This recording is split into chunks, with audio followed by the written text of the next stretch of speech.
The potential of large magnitudes of formal intra-African trade is widely perceived as low compared to other regions of the world, an argument made in both academic and policy-making circles. CNBC Africa was recently in Harare for the Rwanda-Zimbabwe Trade and Investment Conference to learn how the two nations are strengthening partnerships across sectors to boost economic contribution of each other's respective country. On this episode of Doing Business in Rwanda, you will be with me, Naingwa Fiona Muthoni.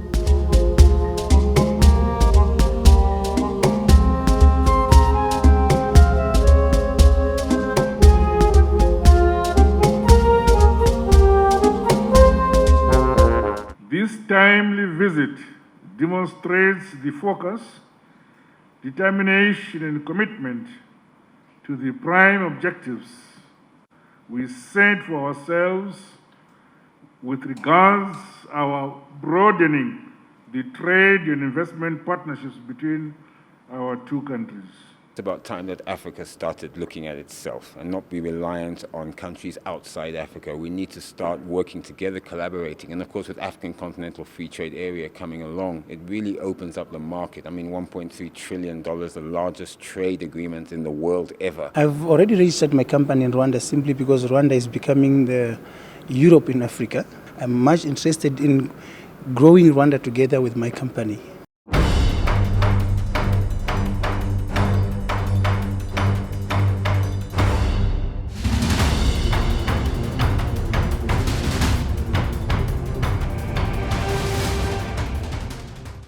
According to the data by the United Nations Conference for Trade and Development, intra-African trade is currently at 14.4% of total African exports. It estimates that the African Continental Free Trade Area Agreement could boost intra-African trade by about 33% and cut the continent's trade deficit by 51% in total. Trade, investment, and exports are key drivers of sustainable socio-economic development and growth. In addition, investments and exports are also key in improving the delivery of quality services to the general populace. When you then do business with people, that's when you strengthen the relations in terms of diplomacy. So it's quite key for us. And quite recently, I think the African Continental Free Trade Area is there to try and boost intra-Africa trade, and which is quite key with what we are doing here with Rwanda. And if you look from a comparative basis, Africa in particular, the amount of intra-Africa trade that is happening is very low. And also, if you look at as Africa, what we export, we are mainly a raw material exporter, and there's less of the validated goods and services. So the focus of this event is to make sure that we change that narrative. We go more on the export of validated goods and services, and we integrate the same into the money value. It's good to talk about things, but we need to move away from the talking now and walk the talk. To translate this talk into reality, Rwanda and Zimbabwe are charting a new course to facilitate profitable and bankable partnerships. The conference gives impetus to our quest to strengthen our commercial ties and accelerate the implementation of mutual programs and projects towards improving the standard and quality of life of the people of Rwanda and Zimbabwe. We want to make sure that we see the implementation of what we signed in Kigali. Some have been implemented, others are yet to be implemented, others are, being implemented on a continuous basis. So it's really an excellent moment for us to reflect and see where we are and ensure that we also add in new opportunities that have come on board. This second edition of the Trade and Investment Conference, it comes to strengthen the first one we have had in September. Instead of having a big delegation of Zimbabwe coming to Kigali, and then it was to initiate the opportunities in place. 6 months after, to have a second one shows how Zimbabwe and Rwanda are willing to build this business relationship, not just by the government will, but as well as the private sector. There are 3 MOUs that we assigned.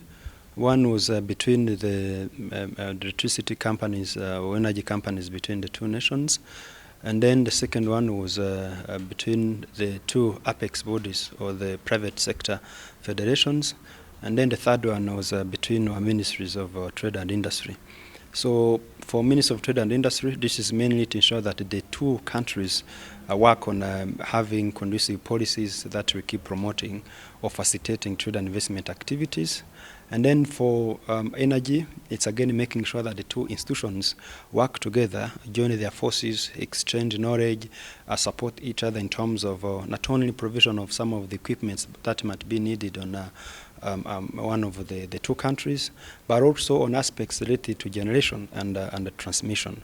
And then the third one is definitely between the two apex bodies which support members of the private sector, which are also geared at ensuring that the two associations, the two federations, keep supporting their members as they do business between the two nations, but also in the region. One of the key areas for a partnership is in the energy sector. In December, both countries signed an agreement that will establish cooperation in sharing expertise in the energy space. To cement this, during the conference in Harare, Zimbabwe Electricity Supply Authority and the Rwanda Energy Group signed 4 implementation agreements. We signed an MOU a few months ago between ZESA, the utility in Zimbabwe, and REG, the utility in Rwanda. And the agreement is talking about different areas of cooperation in the energy sector. And today we signed already 4 agreements of implementation. The MOU that we signed a few months ago is talking about different areas starting from generation, solar power plants, and transmission, network, distribution, connecting to houses, even smart metering, even use of drones, so different areas in the energy sector. The agreement involves many areas, and all the cooperation is coming up to $1 billion, so it's a lot of money.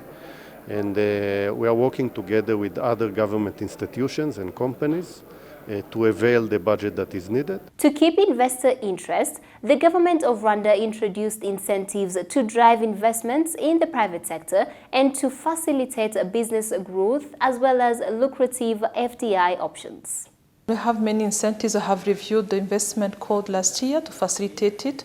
We have put in place some tax holidays and tax exemption to facilitate people who have to import like raw material or machinery needed to have their industries and factories set up. But beside that, also non-fiscal incentives also provided when it comes to having lands, when it comes to having some specific activities we want to invest in. Its ranks when it comes to ease of doing business is quite low, so we can set up a lot of warehouses and distributorship that we can then use in Rwanda to re-export to Burundi, Uganda, Tanzania, and even DRC. You see, Rwanda, like Zimbabwe, is landlocked, but I prefer to call it land-linked. So as much as we want to use Rwanda as a platform to penetrate East Africa, we also want Rwanda to use Zimbabwe as a platform to penetrate the SADC region. Looking at the potential of a healthy, stable, and a symbiotic relationship between the two nations, Rwanda energy producers are promptly sinking their Zimbabwean power market. We produce electricity in Rwanda, and we are looking to do the same in Zimbabwe through solar projects. So our goal is to basically come and do the same business we are doing in Rwanda, even though in Rwanda we are in hydro. We want to do solar in Zimbabwe because they have a good solar potentials. In Zimbabwe, we are starting with a pilot project of 5 megawatts. But we intend to upgrade to a 20 megawatts, and this project we are in partnership with REG, and we are looking to basically export the services and the expertise that we have in Rwanda to Zimbabwe. I've already registered my company in Rwanda simply because Rwanda is becoming the Europe in Africa. And in the few years to come, Rwanda will be above most of the countries in Africa, which becomes a reason for me to register my company in Rwanda. I'm much interested in growing Rwanda together with my company. I'm looking towards to employ a lot of Rwandans people, and to grow to Rwanda together with them in construction, building construction, road constructions, bore drillings, and into transport sector. With the promise to uphold economic diversification on the continent, the correct and timely deployment of exchange under the landmark the African Continental Free Trade Area Agreement has the potential to position Africa's nations as one of the strongest in the global economy. We need to understand as countries what we're doing good, how we can complement each other. So if Rwanda's good at something and Zimbabwe's good at something or Zambia's good at something, let's complement. Let's not be fighting each other for the same space. Let's see how we can work together. I think that's critical for countries to do in Africa. That brings us to the end of this particular episode of Doing Business in Rwanda. You were with me, Naringwa Fiana Mothoni. Thank you so much for tuning in.